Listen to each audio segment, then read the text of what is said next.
On this day in history, we remember the remarkable individuals who shaped our world. Welcome to Who Died Today in History, where we honor their legacies. From artists to leaders, their impact lives on. If you find their stories meaningful, like, subscribe, and hit the bell to stay connected. Doris Day, one of the most iconic figures of 20th century American entertainment, died of pneumonia on May 13, 2019, at the age of 97. Her death was natural, and like much of her later life, it was quiet and removed from the spotlight. Yet her passing resonated deeply with fans across generations, reigniting appreciation for a career that spanned music, film, and television, and embodied the changing ideals of American womanhood during the mid-20th century. Day's wholesome image and sunny persona were emblematic of post-World War II optimism. In the 1950s and early 1960s, she was the epitome of the girl next door in films like Calamity Jane and Pillow Talk, offering a comforting counterbalance to an era grappling with Cold War tensions, shifting gender roles, and rapid modernization. Her voice, bright and clear, provided solace and familiarity during uncertain times, while her screen presence reflected a blend of charm, independence, and modesty that resonated with American audiences navigating new cultural norms. The immediate consequence of her passing was a widespread outpouring of admiration and nostalgia. Tributes flooded in from fans, fellow performers, and public figures, many of whom praised not only her artistic achievements, but also her deep commitment to animal welfare. Her death became an occasion to revisit her legacy, both as an entertainer and as an advocate, reminding the world of the rare balance she struck between celebrity and integrity. While her death did not shift global politics or historical direction, it amplified her legend. In an age when celebrity culture often leans toward sensationalism, Doris Day's life and passing reminded the public of a different kind of stardom, one grounded in grace, professionalism, and compassion. Her decision to retreat from Hollywood in later years to focus on animal rights work further burnished her image as a figure who chose purpose over publicity. Doris Day's enduring memory speaks to humanity's need to idealize figures who provide stability and warmth amid social upheaval. Through film retrospectives, biographical tributes, and the continued popularity of her music, she remains a symbol of a bygone era's values. We immortalize her not just in entertainment history, but also in the gentler virtues she came to represent: kindness, optimism, and the quiet power of authenticity. Gary Cooper, one of Hollywood's most revered leading men, died on May 13, 1961, from prostate cancer that had metastasized to his lungs and bones. His death at age 60 was the somber close of a career that had defined the American screen hero: stoic, moral, and quietly powerful. As the nation moved into the turbulent 1960s, Cooper's passing marked the symbolic end of a cinematic era rooted in simplicity, individualism, and the mythos of the American West. Cooper was the quintessential embodiment of mid-century American values. With understated performances in classics like High Noon, Sergeant York, and Mr. Deeds Goes to Town, he captured the ideal of the principled everyman. His characters often stood alone against corrupt systems or insurmountable odds, reflecting a post-Depression, post-war society that revered personal integrity and quiet strength. That his final years were spent battling illness in private, away from the camera's glare, echoed the same quiet endurance he portrayed on screen. The news of his illness and subsequent death sent ripples through Hollywood and the wider public. Cooper was not just a film star. He was a cultural touchstone, a symbol of America's self-image in the first half of the 20th century. His funeral drew prominent figures, including James Stewart, who had tearfully announced Cooper's condition at the 1961 Academy Awards just weeks before. The public mourning was both for the man and for the values he had come to represent. Cooper's death, though not politically transformative, amplified his legend. As the country entered a decade marked by protest, counterculture, and shifting morals, Cooper's memory stood as a reminder of a more orderly, if idealized, past. His influence endured in the generations of actors who emulated his subtle style, and in the Western and war film genres that continued to draw from his archetypes. His legacy is immortalized through the enduring popularity of his films, the preservation of his image as the noble loner, and the continued reverence by film historians and actors alike. Gary Cooper's death, and the life that preceded it, reveals our deep yearning for heroes defined not by bravado, but by integrity. Through cinema, retrospectives, and cultural memory, he remains an icon of a time when quiet courage spoke louder than words. Margot Kidder, best known for her portrayal of Lois Lane in the Superman films of the 1970s and 1980s, died on May 13, 2018, at the age of 69. Her death, ruled a suicide by drug and alcohol overdose, was a tragic end to a life marked by brilliance, turbulence, and resilience.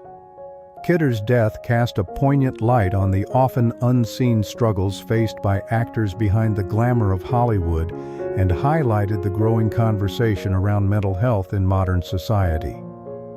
In the late 1970s, Kidder rocketed to fame alongside Christopher Reeve in Superman, the movie, becoming an icon of strength, wit, and independence in a role that redefined the superhero genre's female lead. At a time when women were pushing for greater representation and power both on screen and off, Kidder's Lois Lane was smart, ambitious, and uncompromising, qualities that resonated with the feminist undertones of the era. However, Kidder's off-screen life was far more complex. She battled bipolar disorder, and a very public mental health crisis in 1996 brought intense media scrutiny, but also ignited broader awareness about mental illness. Rather than retreating from the spotlight, Kidder used her experience to advocate for mental health awareness and treatment reform, contributing meaningfully to shifting societal perceptions. The immediate consequences of her death were a mix of mourning and tribute.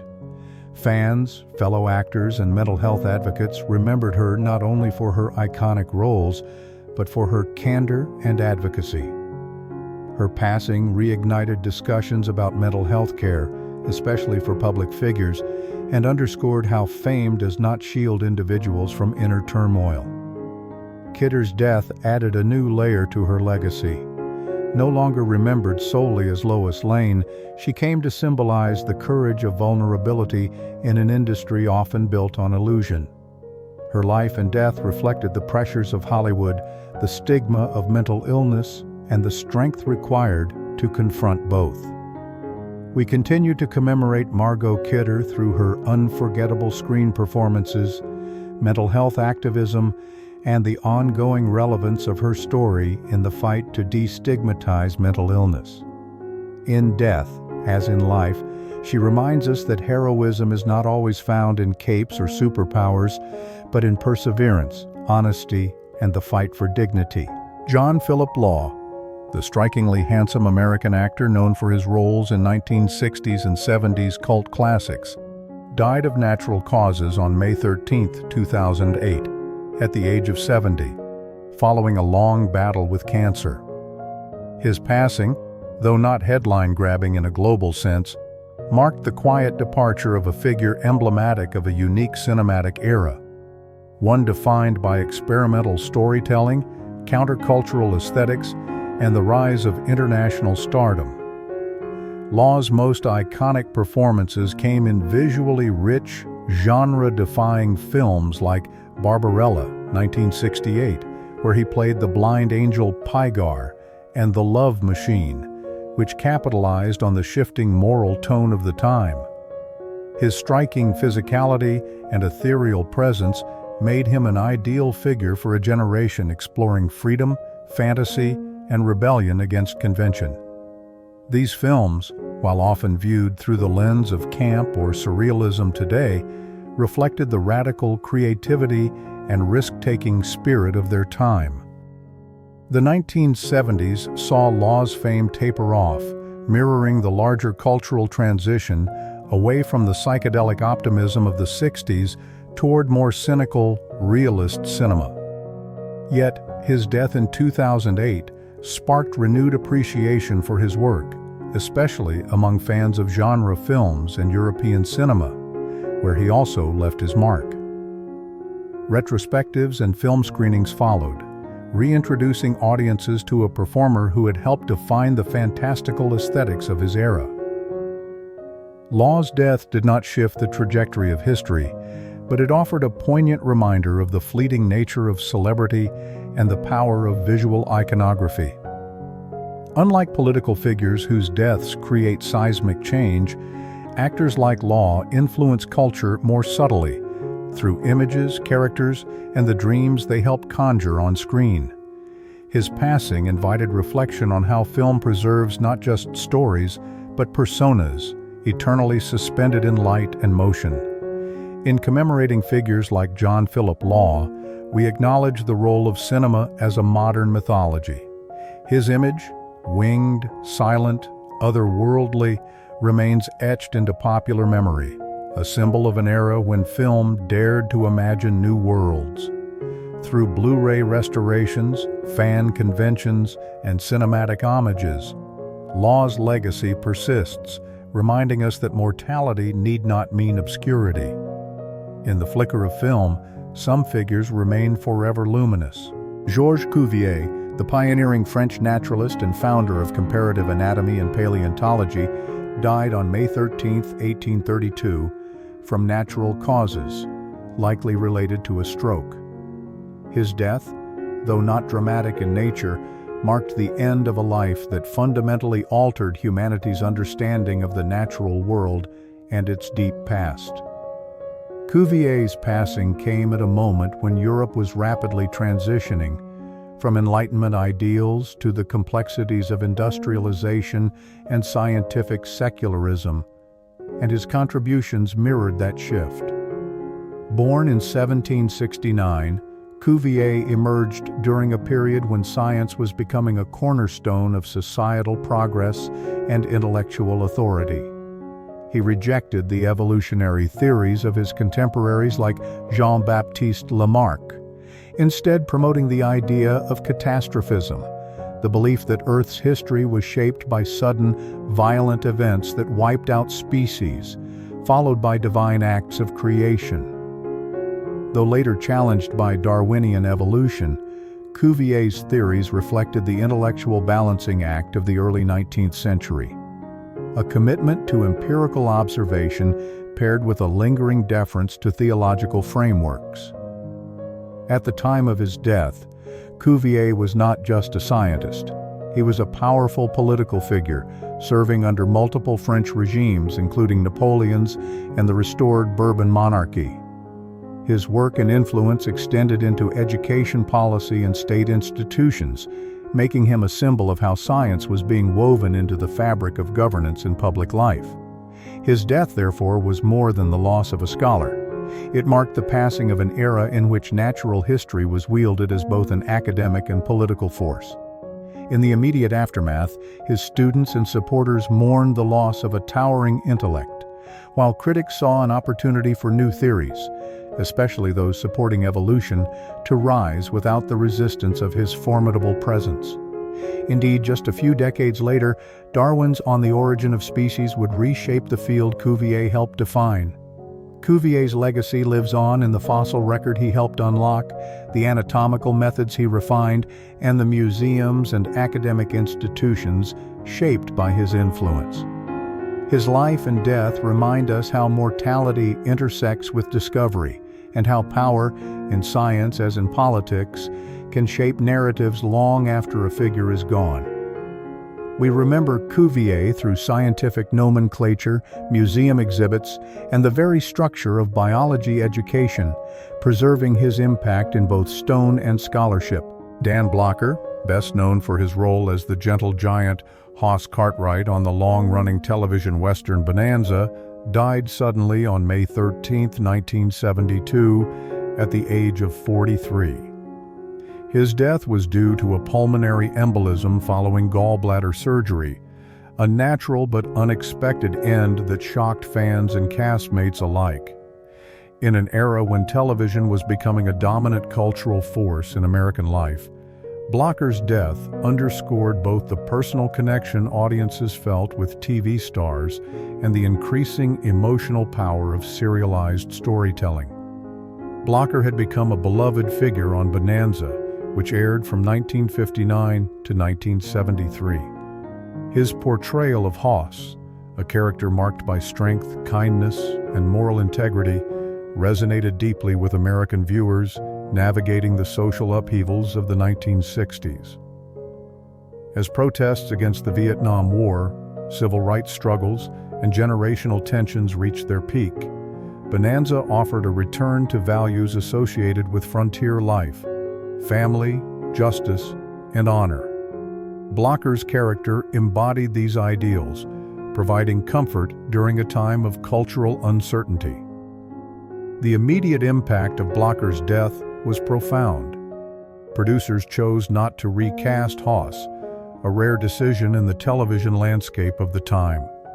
Instead, the show acknowledged his absence, marking one of the first times a major series dealt with a character's death due to the real-life passing of an actor. This marked a subtle yet powerful shift in how television could reflect real human experiences: loss, grief, and transition, paving the way for more emotionally grounded storytelling in the medium. Although his passing did not shift the course of global history, Blocker's death deeply affected the trajectory of Bonanza, which concluded just a year later. Many fans and critics believed the show lost its heart without Hoss, and its decline in ratings seemed to confirm this sentiment. His absence left a cultural gap, and his legacy grew in its wake. Dan Blocker is remembered not just for his television role, but for the warmth, humor, and humanity he brought to it. His legacy endures in reruns, Western tributes, and the affection of generations of fans. In honoring him, we see how television, like all art, becomes a vessel for memory. Through characters and performances, we preserve those who brought meaning to our lives, transforming mortality into something timeless. Alice Monroe, the Nobel Prize-winning Canadian short story writer, died on May 13, 2024 at the age of 92. Her death from natural causes closed the final chapter of a life devoted to illuminating the inner landscapes of ordinary people, particularly women, through spare yet emotionally profound prose. Her passing, though peaceful, resonated deeply within the literary world, not because it was sudden, but because it signified the end of a unique and irreplaceable voice in modern literature. Monroe's stories often explored themes of memory, regret, identity, and quiet resilience, set against the backdrop of rural Canadian life. She gave literary weight to domestic spaces and everyday decisions, making the personal feel universal. Her death came at a time when global literature was increasingly wrestling with questions of gender, voice, and the boundaries between fiction and truth. Issues Monroe had long explored with nuance and subtlety. The immediate consequences of her passing were not seismic in a political or historical sense, but culturally, they marked the loss of a towering literary figure whose influence had stretched across continents. Writers, critics, and readers mourned not just her death, but the silencing of a perspective that had so deftly examined the emotional architecture of human lives. Her passing inspired renewed attention to her work, with collections like Dear Life and Dance of the Happy Shades rising again in popularity, reminding new generations of her talent. Monroe's death arguably amplified her legend. Already revered as one of the greatest short story writers in English, she became, in death, a symbol of literary artistry rooted in clarity and emotional truth. Unlike the public spectacles surrounding some artistic figures, Monroe's life and death reflected a quieter kind of power, one of insight, observation, and discipline. Her legacy endures in the subtle echoes of her characters' lives and the literary standards she helped redefine. In remembering Monroe, we engage with a broader reflection on mortality and memory. Her stories themselves act as memorials, small, perfectly constructed testaments to lives lived in shadow rather than spotlight. Through literary awards, classroom syllabi, and the countless authors she influenced, we immortalize her not with monuments, but with stories, just as she taught us to do. In this, her passing reminds us that the most lasting power often lies in the gentlest expressions of truth. Chet Baker, the enigmatic jazz trumpeter and vocalist, died on May 13, 1988, under mysterious and tragic circumstances. He fell from a second-story hotel window in Amsterdam at the age of 58. Though officially ruled an accident, with traces of heroin and cocaine found in his system, his death has remained a haunting finale to a life marked by brilliance, addiction, and self-destruction. The ambiguity of his final moments only deepened the mythos surrounding him, echoing the improvisational beauty and chaos of the jazz he embodied. Baker rose to fame in the 1950s as a leading figure of West Coast cool jazz. With his boyish good looks and breathy, melancholic singing voice, he was hailed as the James Dean of jazz. But beneath the smooth veneer was a man grappling with deep inner turmoil. His career was repeatedly derailed by drug addiction, resulting in arrests, deportations, and even a brutal beating in the mid-60s that damaged his embouchure and nearly ended his ability to play. His resilience in relearning to play the trumpet mirrored the improvisational perseverance of jazz itself, a genre built on bending structure to survive and express. The immediate consequences of his death were less political or cultural upheaval, and more a wave of reverent mourning among musicians and fans who had followed his troubled journey. For many, his tragic end felt inevitable, a final note in a long, unresolved melody. In the years following, Baker's legend only grew. Documentaries, biographies, and tribute albums cast him as both cautionary tale and romantic anti-hero, a figure whose music reflected a raw, aching humanity. Chet Baker's death revealed much about the mid to late 20th century's romanticization of the tortured artist. His life paralleled society's broader struggle with addiction, fame, and the fine line between genius and self-destruction. In a time when jazz itself was being overshadowed by rock and pop, Baker remained a poignant symbol of purity and pain in musical expression. We continue to immortalize Chet Baker not just through his recordings, fragile, haunting, and timeless, but also through films, literature, and jazz festivals that keep his spirit alive. His trumpet may have fallen silent, but its echoes remind us of the fragile beauty that art can bring, even when born from suffering.